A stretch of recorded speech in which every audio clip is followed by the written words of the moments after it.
নমস্কার সকলকে। আর আজকে আমি শেখাবো কোনো ওয়ার্ডে জিএন থাকলে বা কোনো ওয়ার্ডে শেষে জিএন থাকলে তার উচ্চারণ কি করে করতে হয়। হ্যাঁ, তাহলে এখানে কোনো ওয়ার্ডে যদি শেষে জিএন থাকে তাহলে তার উচ্চারণটা আইন উচ্চারণ করতে হয়। এক্ষেত্রে কি করতে হয়, এক্ষেত্রে জি এর উচ্চারণটা হয় না। ঠিক আছে, এরকম এক্সাম্পল দেখো, design, D A I G N, design. Design এখানে জিটা উঠে যাবে, জি এর কোনো উচ্চারণ হবে না, উচ্চারণটা হবে ডিজাইন।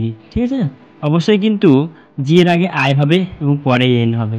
ঠিক আছে, ডিজাইন মানে আঁকা। তারপরে দেখো next, resign, R E S I G N, resign.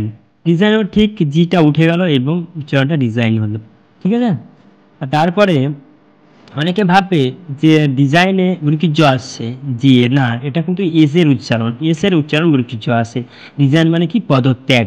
ঠিক আছে, তারপরে তোমরা চলে আসো নেক্সট, নেক্সট আছে reign, R E I G N, reign. দেখো এখানে কিন্তু গুরুকিজ নেই, অর্থাৎ জি এর উচ্চারণটা উজ্জ, জি উচ্চারণ হবে না, এখানে জিটা বাদ হলো, তার উচ্চারণটা হবে রেন। রেন মানে কি, রাজত্ব করা বা রাজত্ব। ঠিক আছে, তারপরে তোমরা চলে আসো নেক্সট, কি আছে, নেক্সট তোমার আছে ফেন, F E I G N, ফেন।